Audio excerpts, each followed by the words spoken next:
Hello everyone, welcome to Study Smart IAS PCS. This is the next class of our crack series. इस series में हम सबसे पहले आज देखेंगे करंट अफेयर्स को, उसके बाद हम कॉन्सेप्ट समझेंगे, फैक्ट्स को याद करेंगे। लेकिन सबसे पहले कुछ इंपॉर्टेंट करंट अफेयर्स देखते हैं। एक करंट अफेयर्स में जिक्र हुआ था India US 123 civil nuclear agreement का, राइट। तो करंट अफेयर से ज़्यादा इंपॉर्टेंट क्या होता है? करंट अफेयर्स का बैकग्राउंड, राइट।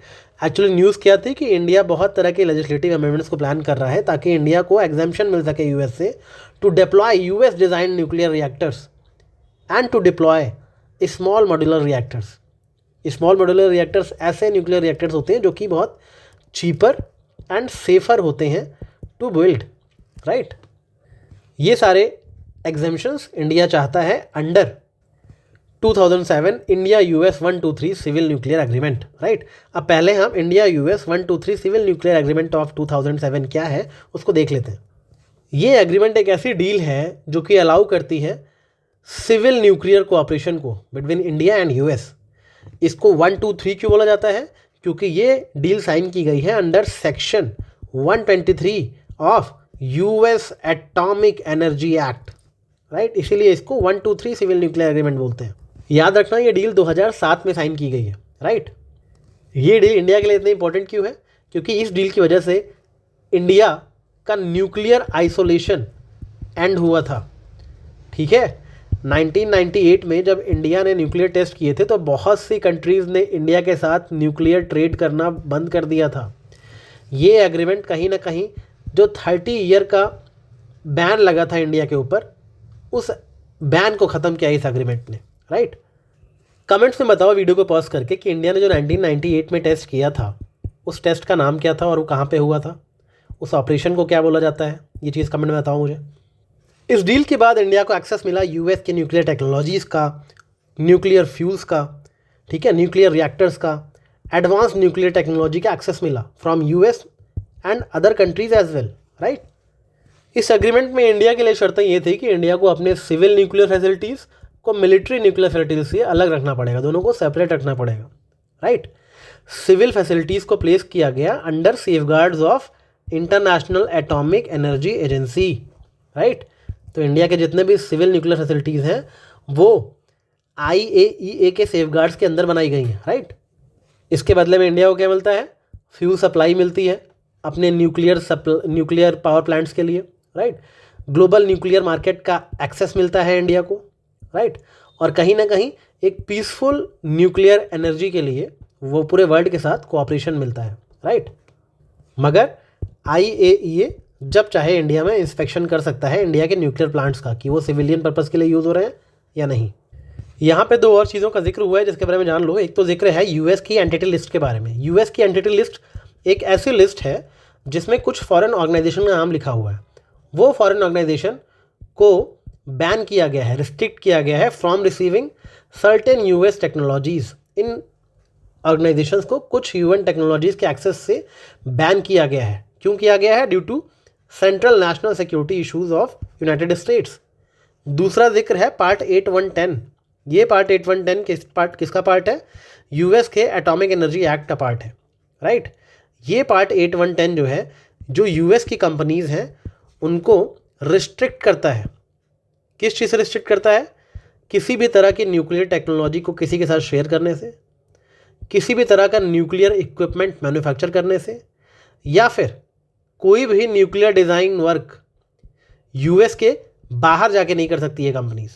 तो ये 3 तरह के रिस्ट्रिक्शंस लगाता है यूएन, ये पार्ट 8110 यूएस की कंपनीज़ पे, कि आप अपनी न्यूक्लियर टेक्नोलॉजी किसी का शेयर नहीं कर सकते, आप न्यूक्लियर इक्विपमेंट को मैन्युफैक्चर नहीं कर सकते, और आप देश के बाहर जाके न्यूक्लियर डिज़ाइन वर्क में इन्वॉल्व नहीं हो सकते विदाउट परमिशन। परमिशन लेके ये सारे काम कर सकते हो, बट विदाउट परमिशन ये तीनों काम नहीं अलाउड है, राइट। इंडिया इन तीनों चीज़ों में कहीं ना कहीं एग्जाम्पशन सीख करता है यूएस से एट टाइम्स, ताकि बेटर कोऑपरेशन हो सके, राइट। तो आई होप आपको जो India US 123 civil nuclear agreement है इसके बेसिक्स क्लियर हो गए होंगे। नेक्स्ट न्यूज़ है regarding light weight multi role missiles की, यानी LMM की। क्वेश्चन आएगा LLM मार्टलेट क्या है? तो इट्स अ ब्रिटिश मेड, यानी कि यूके की कंपनी के द्वारा, यूके का एक थेल्स ग्रुप है उसके द्वारा डेवलप की हुई light weight multi role missiles हैं LLM मार्टलेट। इंडिया का अभी ब्रिटेन के साथ अग्रीमेंट हुआ है to procure this missile LLM Martlet, right. ये लाइट वेट है। लाइट वेट होने का मतलब क्या है कि स्मॉल है, कैरी करने में ईजी होगी, डिफरेंट प्लेटफॉर्म से लॉन्च की जा सकती है। लाइट वेट होने का ये फ़ायदा हुआ, राइट। मल्टीपल प्लेटफॉर्म से लॉन्च की जा सकती है, मतलब एयरक्राफ्ट से भी, हेलीकॉप्टर से भी, शिप्स से भी और ग्राउंड व्हीकल से भी, राइट। यहाँ लिखा है ना, ये एयर लैंड नेवल प्लेटफॉर्म्स कहीं से भी यूज़ कर सकते हैं। ये अडेप्टेबल प्रिसीजन गाइडेड मिसाइल है। इसको मेनली डिज़ाइन किया गया है जो स्मॉल और बहुत ही ज़्यादा फास्ट मूविंग टारगेट्स हैं उनको हाई एक्यूरेसी के साथ हिट करने के लिए। सपोज़ कोई छोटी सी नाव पे आ रहा है, कोई छोटा सा ड्रोन आ रहा है, हेलीकॉप्टर आ रहा है, ठीक है, उन तरह के जो बहुत ही फास्ट मूविंग है लेकिन स्मॉल टारगेट्स हैं उनको डिस्ट्रॉय करने के लिए इसको बनाया गया है LLM मार्टलेट को। जैसा हमने बताया कि ये एयर लैंड नेवल प्लेटफॉर्म्स कहीं से भी लॉन्च की जा सकती है, मतलब ये कई तरह के फंक्शन को परफॉर्म कर सकती है। ये एयर टू सरफेस भी जा सकती है, सरफेस टू एयर भी जा सकती है और सरफेस टू सरफेस भी लड़ाई कर सकती है। तो ये खास बात है, याद रखना LLM मार्टलेट की। UPSC यहीं पे कंफ्यूज करेगा, it is surface to air missile लिख देगा और आप गलत करके आ जाओगे, राइट। तो ध्यान देना। स्पीड इसकी 1.5 मैश है, रेंज है अप टू 8 किलोमीटर अवे। ये चीज़ें याद रखना, यहीं पे UPSC फैक्ट्स को गलत कर देता है। इस मिसाइल का गाइडिंग सिस्टम क्या है? ये मिसाइल का गाइडिंग सिस्टम है लेज़र बीम्स, ठीक है। लेज़र बीम्स जो है टारगेट पे पॉइंट की जाती हैं ताकि हिट कर सके मिसाइल उस टारगेट को। जब तक मिसाइल अपने टारगेट तक नहीं पहुंचेगी तब तक मिसाइल उस लेज़र बीम को फॉलो करती रहेगी, राइट। इसी वजह से इसके टारगेट्स एक्यूरेटली हिट होते हैं। तो आई होप आपको LLM मार्टलेट के बारे में जो इंपॉर्टेंट इन्फो होता है वो क्लैरिटी के साथ समझ आ गया होगा। मास नंबर की बात हुई है तो मास नंबर समझ लो होता क्या है। मास नंबर एक्चुअली हमें बताता है कि how fast an object is compare to speed of sound. एक जो ऑब्जेक्ट है उसको स्पीड ऑफ साउंड से उसकी स्पीड को कंपेयर किया जाए, उसको बोलते हैं, उसको कंपेयर करने के लिए बनाया गया mass number, right. Mass number का मतलब है speed of a body of an object, right, and speed of sound in that medium, जिस मीडियम में ऑब्जेक्ट चल रहा है। सपोज़ कोई जेट है जो कि फ्लाई कर रहा है एयर में with an speed of 1235 kilometre per hour. Air में स्पीड ऑफ साउंड क्या है? 1235 किलोमीटर पर आवर, यानी कि दोनों को डिवाइड करोगे तो आएगा 1। मैश नंबर क्या आया? 1 आया। इस तरह से कैलकुलेट करते हैं इसको, राइट। मैश नंबर इंपॉर्टेंट इसलिए हो जाता है क्योंकि different types of speed of sound कहीं ना कहीं मैश नंबर पे ही बेस्ड होती हैं। अगर कोई ऑब्जेक्ट है जिसका मैश नंबर 1 से कम है, यानी कि वो ऑब्जेक्ट साउंड की स्पीड से स्लोअर है, राइट। जैसे कि कार्स हो गई, कॉमर्शियल एयरप्लेन्स हो गई, इनको बोलते हैं subsonic objects, right. Transonic objects क्या होते हैं? जिनकी स्पीड अराउंड मैश नंबर ही होती है, 0.8 हो गई या 1.2 हो गई या 1 हुई, इनको बोलते हैं ट्रांससोनिक ऑब्जेक्ट्स, जिनकी स्पीड कहीं ना कहीं साउंड की स्पीड के बराबर ही होती है, ठीक है। सुपरसोनिक, एक या एक से ज़्यादा मैश नंबर, यानी कि जो फाइटर जेट्स होते हैं, कुछ मिसाइल्स होती हैं, राइट। फॉर एग्जांपल इंडिया की जो ब्रह्मोस मिसाइल है वो सुपरसोनिक मिसाइल है, यानी कई बार वो इस साउंड की स्पीड से भी ज़्यादा तेज़ जाती हैं। सब सुपरसोनिक से भी तेज़ होती हैं हाइपरसोनिक मिसाइल, जिनका मैश नंबर 5 से भी ज़्यादा होता है, बहुत एडवांस होती हैं, राइट। स्पेस व्हीकल्स जब अर्थ में वापस आते हैं ना, स्पेस में जाते हैं फिर अर्थ में वापस आते हैं, तो उन हाइपरसोनिक स्पीड से आना पड़ता है। एग्जाम्पल में जिरकॉन याद रखना, राइट। तो आई होप आपको Mach number, subsonic, supersonic, hypersonic, transonic, इन सब में डिफरेंस समझ आ गया होगा। इस क्वेश्चन का जवाब तो मैंने आपको दे ही दिया। रिफ्लेक्शन ऑफ साउंड क्या होता है? रिफ्लेक्शन ऑफ साउंड का मतलब है साउंड वेव्स जब वापस आती हैं किसी सरफेस को हिट करके, चाहे किसी दीवार को हिट करके आए, राइट, चाहे किसी माउंटेन को हिट करके आए, किसी बिल्डिंग को हिट करके आए, या किसी वाटर सरफेस को हिट करके वापस जब आती हैं साउंड की वेव्स, उसको बोलते हैं रिफ्लेक्शन ऑफ साउंड, ठीक है। जैसे लाइट रिफ्लेक्ट करती है ना मिरर से, वैसे ही साउंड भी रिफ्लेक्ट करते हैं, याद रखना, राइट। रिफ्लेक्शन कई तरीके का होता है। एक तो होता है इको, राइट। इको क्या होता है? जब पहाड़ों में जाते हो चिल्लाते हो, राइट, या किसी बहुत बड़ी बिल्डिंग से ऊपर जाके चिल्लाते हो तो आपकी आवाज़ दोबारा रिपीट होती आती है ना, उसको बोलते हैं इको, राइट। एक क्लियर इको प्रोड्यूस होने के लिए जहाँ से साउंड रिफ्लेक्ट होके आ रहा है उस ऑब्जेक्ट को मिनिमम 17 मीटर्स अवे होना ही चाहिए, राइट, क्लियर इको प्रोड्यूस करने के लिए। इको में होता क्या है? साउंड वेव्स जाती हैं, सरफेस पे टकराती हैं और लिसनर के पास वापस आ जाती हैं, इसी वजह से साउंड दोबारा सुनाई देता है, राइट। रिवर्वेशन का मतलब क्या होता है? रिवर्वेशन का मतलब ये होता है कि साउंड जो है कुछ समय तक हमें और एक्स्ट्रा सुनाई देता है, जबकि सोर्स से साउंड आना बंद हो गया है, फिर भी हमें थोड़े ज़्यादा समय तक वो साउंड सुनाई दे रहा है। ऐसा क्यों होता है? क्योंकि एक ऐसा स्पेस बनाया जाता है जहाँ पे sound keeps on reflecting among the walls या सीलिंग्स या ऑब्जेक्ट्स, ठीक है। ये कोई लार्ज हॉल हो गया, कोई ऑडिटोरियम हो गया, ऐसे भी डिज़ाइन किया जाता है कि हर दीवार से, छत से साउंड रिफ्लेक्ट होके आपके पास आए, इसलिए आवाज़ गूंजती है। रिवर्बेशन मतलब गूंजना, राइट। डिफ्रैक्शन का मतलब क्या होता है? Bending of sound waves as they move around obstacles, right. कोई स्मॉल ओपनिंग हुई तो साउंड बेंड होके अंदर आ गया। सपोज़ आपका दरवाज़ा हल्का सा अगर खुला हो, राइट, तो बाहर से गाड़ियों की आवाज़ अंदर आ जाएगी, दरवाज़ा बंद होगा तो नहीं आएगी। तो क्यों हो रहा है ऐसा? डिफ्रैक्शन की वजह से। हल्का सा स्मॉल ओपनिंग से भी साउंड बेंड होकर अंदर जा रहा है, इसको बोलते हैं डिफ्रैक्शन, राइट। तो ये 3 तरह के साउंड के रिफ्लेक्शन के टाइप होते हैं, याद रखना इसको। डॉपलर इफेक्ट का कॉन्सेप्ट भी आपको बताना चाहिए। डॉपलर इफेक्ट क्या होता है? सपोज आप कहीं पे खड़े हुए हो, राइट, एक एम्बुलेंस का आ रही है सायरन बजाते हुए, राइट। जैसे जैसे वो एम्बुलेंस आपके पास आएगी ना, वो साउंड तेज़ होता जाएगा, राइट, और लाउडर होता जाएगा उस सायरन का साउंड। जैसे जैसे एम्बुलेंस आपसे दूर जाएगी वो साउंड की पिच स्लो होने लगेगी, राइट। ऐसा क्यों होता है? कोई ऑब्जेक्ट आपके पास आ रहा है तो उसकी जो पिच है वो हाई होके साउंड तेज़ क्यों सुनाई देगा, ठीक है, और दूर जाते वक्त वो कम क्यों हो जाएगा? इसको बोलते हैं Doppler effect, right. Doppler effect की वजह से होता है। डॉपलर इफेक्ट क्या है? चेंज इन फ्रिक्वेंसी और वेवलेंथ ऑफ अ वेव, ठीक है। जो ऑब्जर्वर है उसकी नज़र में फ्रीक्वेंसी या वेवलेंथ का चेंज होना वेव का, right. Who is moving related to the source of the wave, मतलब जो सोर्स है और जो लिसनर है, जब वो दोनों क्लोज आएंगे तो फिर क्या होगा? साउंड हाई पिच का होगा, ठीक है। और अगर सोर्स और लिसनर एक दूसरे से दूर जाएंगे तो साउंड होगा वो लोअर पिच का होगा, राइट। इसका एक फॉर्मूला भी है जो कि याद करने की आपको बिल्कुल ज़रूरत नहीं, बस कॉन्सेप्ट समझ आना चाहिए, राइट। सोर्स अगर ऑब्जर्वर के पास आ रहा है तो फ्रीक्वेंसी इंक्रीज़ होगी, यानी कि साउंड का वॉल्यूम अप होगा, साउंड की पिच हाई होगी। सोर्स अगर ऑब्जर्वर से दूर जा रहा है तो फिर फ्रीक्वेंसी डिक्रीज़ होगी, पिच स्लो होगी। यही है डॉपलर इफेक्ट, याद रखना, काम आएगा। डॉपलर इफेक्ट से ज़्यादा इंपॉर्टेंट है डॉपलर इफेक्ट से एप्लीकेशंस। रडार में काम आते हैं डॉपलर इफेक्ट, राइट। आजकल रडार की स्पीड गन्स आने लग गई हैं, स्पीड गन्स। उससे पुलिस क्या करती है? डॉपलर इफेक्ट का यूज़ करती है किसी व्हीकल की स्पीड को कम चेक करने के लिए। होता है ना, भाई स्पीड तेज़ मत चलाओ, चालान कट जाएगा। कैसे कैलकुलेट कर रही है? डॉपलर इफेक्ट के थ्रू, राइट। मेडिकल में अल्ट्रासाउंड में भी डॉपलर इफेक्ट का यूज़ होता है, राइट। क्या मेजर करते हैं डॉक्टर? आपकी बॉडी में ब्लड फ्लो कैसा है, राइट। एस्ट्रोनॉमी में भी यूज होता है। साइंटिस्ट कहीं ना कहीं स्टार्स और गैलेक्सीज के मूवमेंट को पता करते हैं डॉपलर इफेक्ट के थ्रू, राइट। वेदर को लेके जो रडार बनाया गया है उसमें भी डॉपलर इफेक्ट का यूज़ होता है, राइट। कि भाई स्टॉर्म आ रहा है, उसका मूवमेंट कैसा होगा, विंड की स्पीड कितनी, ये सब डॉपलर इफेक्ट के थ्रू ही पॉसिबल हो पा रही है, राइट। तो उसके एप्लीकेशन ज़्यादा इंपॉर्टेंट है। थोड़ा सा इकोनॉमी के बारे में पढ़ लो, ओपन मार्केट ऑपरेशंस के बारे में, राइट। ओपन मार्केट ऑपरेशंस होते क्या है? Open market operations reserve bank of India के वो एक्शंस होते हैं जो कि इकोनॉमी में मनी सप्लाई को कंट्रोल करने के लिए बनाए जाते हैं। इकोनॉमी में मनी सप्लाई को कंट्रोल करने के लिए एक स्टेप, बहुत सारे स्टेप्स में से एक स्टेप है ओपन मार्केट ऑपरेशंस का भी, राइट। ओपन मार्केट ऑपरेशंस में आरबीआई करता क्या है? आरबीआई गवर्नमेंट के सिक्योरिटीज़ को, गवर्नमेंट के बॉन्ड्स को बाई करता है एंड सेल करता है मार्केट में, राइट। ओपन मार्केट ऑपरेशन को एक और नाम दिया गया है स्टेरलाइजेशन, राइट।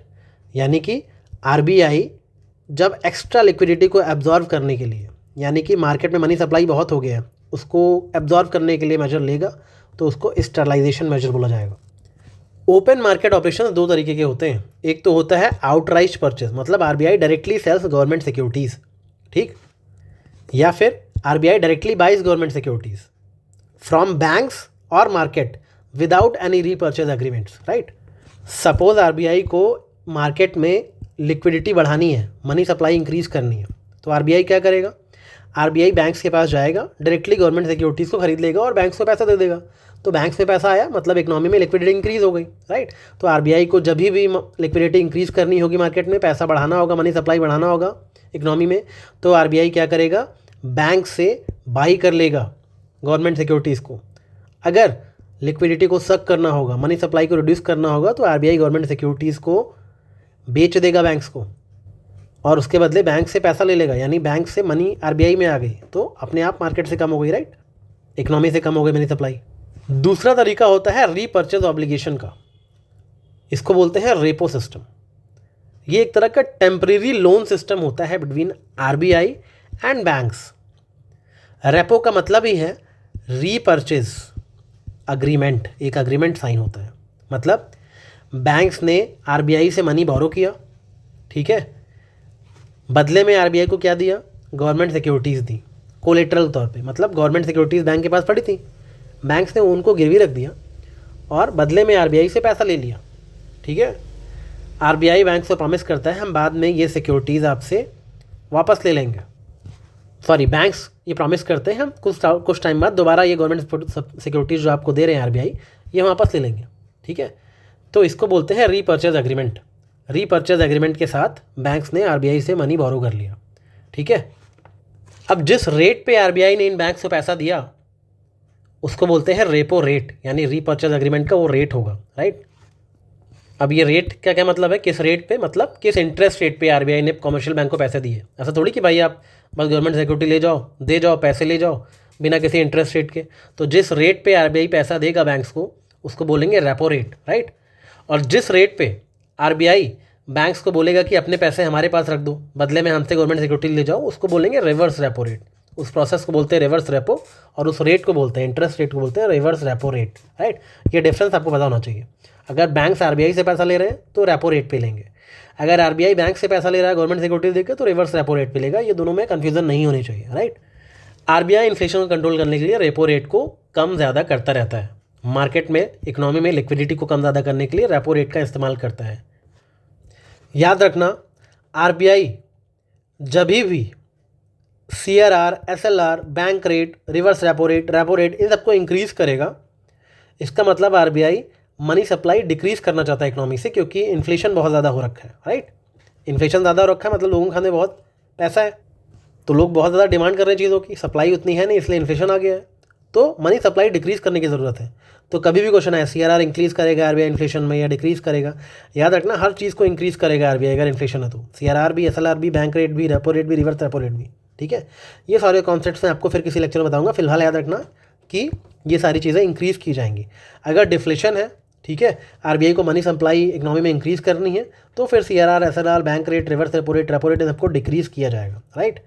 अगर आरबीआई ये वाले एक्शंस लेता है जिसमें सब कुछ को इंक्रीज़ किया जा रहा है उसको बोलते हैं कॉन्ट्रैक्शनरी पॉलिसी, क्योंकि मनी सप्लाई को डिक्रीज़ करने के लिए किया जा रहा है, इन्फ्लेशन बहुत ज़्यादा है, ठीक है। इसको टाइट मनी पॉलिसी बोलते हैं, डियर मनी पॉलिसी देते हैं, हॉकिश मॉनेटरी पॉलिसी बोलते हैं, राइट। ये सब बहुत इंपॉर्टेंट फैक्ट्स है, याद रखना। सिमिलरली अगर इन सभी रेट्स को रिड्यूस किया जा रहा है, मतलब मार्केट में मनी सप्लाई इंक्रीज़ करने की कोशिश की जा रही है आरबीआई के द्वारा, तो फिर इसको एक्सपेंशनरी मॉनेटरी पॉलिसी बोलते हैं, ईजी डॉविश मॉनेटरी पॉलिसी बोलते हैं, राइट। तो हॉकिश मतलब सब कुछ इंक्रीज़ हो रहा है, डॉविश मतलब सब कुछ डिक्रीज़ हो रहा है, ठीक है। एक्सपेंशनरी मतलब सारे रेट्स डिक्रीज़ हो रहे हैं, कंट्रैक्शनली मतलब सारे रेट इंक्रीज़ हो रहे हैं। तो ये एक टेबल में दिया है, इसको अच्छे से याद कर लेना, हर स्टेटमेंट में कंफ्यूज करके बहुत बुरी तरह फंसाता है यूपीएससी, तो you should keep this things in mind. ये एंशिएंट इंडिया में गुप्ता पीरियड के कुछ टैक्सेस हैं, राइट। गुप्ता पीरियड के कुछ टैक्सेस के बारे में दिया गया है, तो कौन से टैक्स का क्या मतलब होता था, यूपीएससी अक्सर ऐसे टर्म पूछ लेता है, राइट। सिंपल सा ये पूछ लेगा कि ये है क्या, एक तरह का टैक्स है, या फिर एग्जैक्ट पूछेगा कौन सा टैक्स है। तो ये आपको याद होना चाहिए, बहुत इंपॉर्टेंट है एंशिएंट हिस्ट्री में ये चीज़, राइट। भाग जो है वो 1/6 of agriculture produce paid by the cultivators, मतलब अपने प्रोड्यूस का 1/6 भाग आपको पे करना है, इसलिए इसका नाम भाग था। भोग क्या है, भोग किस चीज़ का करते हो, फ्रूट का, फ्लावर्स का किंग भोग करता है, मतलब पीरियोडिक सप्लाई लोग फ्रूट्स और फ्लावर के किंग को करते रहे, उसको बोलेंगे भोग, राइट। फ्रूट्स, फ्लावर, वेजिटेबल्स का भोग लगेगा किंग को, इस तरह से भोग याद रखना। बलि मतलब बलि कब दीजिए, कोई बहुत ज़बरदस्ती, ठीक है, ऑपरेशन करना कंपलसरी, कोई टैक्स लिया जा रहा है, ट्रिब्यूट लिया जा रहा है, राइट, तो उसको बोलते हैं बलि, राइट। उपारिका मतलब एक्स्ट्रा टैक्स, मतलब टैक्स के ऊपर टैक्स, इस तरह रखना। उपारिकरा, उपारिकरा मतलब टैक्स के ऊपर एक और टैक्स, कर के ऊपर एक और कर, उपारिकर, इस तरह से याद रखना, इसको तो याद रहेगा। विष्टि क्या है, विष्टि एक तरह का फोर्स्ड लेबर था, people had to work without payment for the state, बिना पेमेंट किए हुए स्टेट के लिए काम करने को बोलते थे विष्टि। सड़कें बनाए जा रहे हैं, कंस्ट्रक्शन किए जा रहे हैं फोर्ट वगैरह का, लेकिन कुछ पैसा नहीं मिल रहा है, इसको बोल रहे हैं विष्टि, यानी कि विष्टि कर देता था, लेबर्स की हालत खस्ती, इस तरह से याद रख लेना। हलीकर क्या है, हलीवारिका या हलीकर क्या होता था, ये tax paid by one who owned a plough, जिसके पास हल होता था खेत जोतने के लिए, उनको टैक्स पे करना होता था, राइट। क्योंकि इनके पास हल है, प्लो है, इसलिए इसको हलीकरा बोलते थे या हलीवरिका बोलते थे। हल है इनके पास, हल बोलते हैं ना प्लो को हिंदी में, इस चीज़ को याद रखना। एक और टैक्स होता था उड़क भाग, उड़क भाग वाटर टैक्स था, अब कोई आपसे बात कर रहा है बहुत देर तक, आपको प्यास लगी है, राइट, तो आप उड़ के भागोगे ना पानी पीने, तो उड़ के भागा में पानी पीने, इस तरह याद रखना, टैक्स ऑन वाटर, राइट। हिरण्य क्या है? हिरण्य ऐसा टैक्स था जो स्पेशल पर्पस पे किया जाता था कैश फॉर्म में, राइट। यानी कि हमें टैक्स में हीरा नहीं चाहिए, हमें कैश चाहिए, इस तरह से याद रखना, स्पेशल पर्पस पे हमें हीरा नहीं चाहिए, हमें कैश चाहिए, हीरा नहीं, हिरण्य, राइट। इस तरह से ये सारे टैक्स आपको पता होना चाहिए, कौन सा किस चीज़ के लिए था। जो टर्म्स मैंने बताए हैं, जो वर्ड कनेक्शन बताए हैं, इनके थ्रू याद रखना, ओके। एक छोटी सी डायनेस्टी थी एंशिएंट इंडिया में, वकाटक डायनेस्टी, याद रखना, ये गुप्तास के कंटेम्प्रेरी थे। जो गुप्ता डायनेस्टी थी ना, उनके कंटेम्प्रेरी सबसे बड़ा, तो याद रखना जब गुप्ता एम्पायर था उसी टाइम पे वकाटक डायनेस्टी भी थी, ठीक है। ऐसे छोटी छोटी डायनेस्टी से यूपीएससी आजकल क्वेश्चन पूछने लग गया है, राइट। इस डायनेस्टी के फाउंडर थे विंध्य शक्ति, तो वी वा इस तो याद ही रहेगा ना, दोनों वी से हैं, तो विंध्य शक्ति इसके फाउंडर थे वकाटक डायनेस्टी के, राइट। ये डायनेस्टी रूल करती थी कहीं ना कहीं सेंट्रल इंडिया में और सदर्न इंडिया में, राइट, डेक्कन रीजन में। ये भी याद रखना कि ये जो वकाटक डायनेस्टी के रूलर्स थे, ये फ्यूडेटरीज हुआ करते थे सतवाहनास के। सतवाहनास डायनेस्टी के बारे में हम आगे पढ़ेंगे। ये लोग central and southern part of India में रूल करते थे। आपका महाराष्ट्र हो गया, एमपी हो गया, तेलंगाना, आंध्रा रीजन में वकाटक डायनेस्टी का बोलबाला हुआ करता था, राइट। याद रखना, वकाटक डायनेस्टी ऐसी डायनेस्टी थी जो हिंदुइज्म में भी ब्राह्मणिज्म को फॉलो करती थी, राइट, लेकिन इन्होंने बुद्धिज़्म को भी पैटर्नाइज किया था। Mainly they were the follower of Brahmanism, ब्राह्मण हुआ करते थे, बट बुद्धिज़्म को पैटर्नाइज करते थे। वकाटक डायनेस्टी का एक सबसे इंपॉर्टेंट कनेक्शन आता है अजंता केव्स के साथ। ये जो अजंता केव्स बनाई गई हैं, ये वकाटक पीरियड के टाइम पे बनाई गई हैं। यहाँ पे फेमस रूलर हुआ करते थे हरिसेन, इन्होंने बहुत सारी गुफाएं बनाई थी, राइट। और इन केव्स में Buddhist rock cut monasteries, viharas, इन सब का जिक्र है, right. Rock cut Buddhist viharas और चैत्यास जो अजंता केव्स के हैं, वो सब वकाटक डायनेस्टी के टाइम पे बनाए गए थे। अच्छा, पुरानाज में इस डायनेस्टी को बोला गया है विंध्याकाज, क्योंकि विंध्य शक्ति और उसी रीजन में, विंध्या रीजन में थे, तो इनको विंध्याकाज भी बोला गया पुरानाज में, राइट। याद रखना, अजंता केव्स के जो बुद्धिस्ट विहाराज हैं, रॉक कट, वो सब वकाटक किंग हरिसेन के टाइम में बनाए गए थे। पुरानास की बात हुई है तो टोटल पुरानास 18 है, ठीक है। पुराण को लिखने का क्रेडिट जाता है व्यास को, ठीक है, ऋषि व्यास हुआ करते थे। और पुरानास को कंपाइल किया गया है 3rd सेंचुरी एडी से लेकर 10th सेंचुरी एडी तक। याद रखना, वकाटक डायनेस्टी के फाउंडर विंध्य शक्ति हैं और इंपॉर्टेंट रूलर का नाम है हरिसेना। इतनी इन्फॉर्मेशन आपको वकाटक डायनेस्टी से कोई भी क्वेश्चन आएगा तो ऑप्शंस एलिमिनेट करने में हेल्प करेंगे। याद रखना, ये इन्फॉर्मेशन डायरेक्टली हमारे काम नहीं आए, लेकिन पेपर में ऑप्शंस एलिमिनेट करने में कई बार ऐसी इन्फॉर्मेशन बहुत काम आती है। लास्टली हम देखेंगे नगरा स्टाइल टेम्पल आर्किटेक्चर में और द्रविड़ स्टाइल टेम्पल आर्किटेक्चर में क्या डिफरेंस है। नगरा स्टाइल आपको पता है नदर और सेंट्रल इंडिया में पाया जाता है, वहीं द्रविड़ स्टाइल के टेम्पल साउथ इंडिया में पाए जाते हैं, ठीक है। नगरा स्टाइल में जो मेन श्राइन होती है वो एक टावर के नीचे होती है, उस टावर को बोलते हैं शिखर। ये शिखर कॉनिकल स्टाइल में होते हैं, देखते हो ना मंदिरों में कॉनिकल स्टाइल के कर्विलीनियर अपवर्ड जाता हुआ कर्व बना होता है, इसको बोलते हैं शिखर, राइट। वहीं जो साउथ में टेम्पल्स होते हैं उसमें विमान होते हैं, राइट। विमान पिरामिडिकल होते हैं, ठीक है। कॉनिकल होते हैं शिखर, विमान पिरामिडिकल होते, पिरामिडिकल मतलब थोड़ा सा ऐसे ऐसे करके, राइट, इस तरह से, तो पिरामिडिकल हो गए। दोनों में डिफरेंस समझ आ गया। ये शिखर डायरेक्टली होता है ऐसे कर्विलीनियर, राइट। नगर स्टाइल टेम्पल में जो मेन एंट्रेंस होता है जिसको गोपुरम बोलते हैं प्रेजेंट नहीं होता। वहीं साउथ के टेम्पल्स में द्रविड़ स्टाइल में आपको बड़े बड़े गेटवेज मिलेंगे, बहुत प्रोमिनेंट, गोपुरम बोलते हैं एंट्रेंस को, राइट। नगर स्टाइल हो द्रविड़ स्टाइल हो, दोनों में ही जो मंडप होता है यानी कि जो पिलर्ड हॉल है वो सैंक्टम से कनेक्टेड होता है, यानी जहाँ पे मेन डीटी रखे हुए हैं उसको सैंक्टम बोलते हैं, उसके जस्ट बाहर मंडप होता है तो पिलर्ड हॉल होता है, राइट। अंदर डीटी होते हैं, तो जो सैंक्टम है उससे वो मंडप जो है कनेक्टेड रहता है दोनों ही हॉल में, राइट। लेकिन नगरा स्टाइल में जो सैंक्टम है उसके ऊपर शिखर होगा, कॉनिकल रूफ होगा, राइट। लेकिन द्रविड़ स्टाइल में जो सैंक्टम है उसके ऊपर फ्लैट रूफ होगा असेंबली हॉल के ऊपर, राइट। नगरा स्टाइल में नंदी जो है टेम्पल के अंदर रखे जाते हैं और चीफ डिटी जो है वो गर्भगृह में रखे जाते हैं जिसको सैंक्टम सैंक्टोरम बोलते हैं। द्रविड़ स्टाइल में नंदी को टेम्पल के बाहर रखा जाता है और चीफ डिटी को वहीं गर्भगृह में ही रखा जाता है। नगरा स्टाइल में ज़रूरी नहीं कि आपको वाटर टैंक या रिजर्वायर मिले, लेकिन साउथ के टेम्पल्स में द्रविड़ स्टाइल में बहुत बड़े बड़े वाटर रिजर्वायर और टेम्पल टैंक्स बनाए जाते हैं, राइट। लास्ट पॉइंट को हटा देना क्योंकि एप्साइडल प्लेन मोस्टली दोनों में ही होता है, नगरा में द्रविड़ा में ऐसा कोई फिक्स नहीं है, तो लास्ट पॉइंट को आप एलिमिनेट कर सकते हो। जितने बेसिक डिफरेंसेस आए हैं उतना याद रखना, ये काफ़ी है आपके लिए। आज के लेक्चर में इतना ही, इसको अच्छे से रिवाइज करना, शाम को क्विज अटेंड करना, क्विज वाला ग्रुप ज्वाइन नहीं किया है तो कर लेना, right. Take care, keep revising and all the best for preparations. Thank you.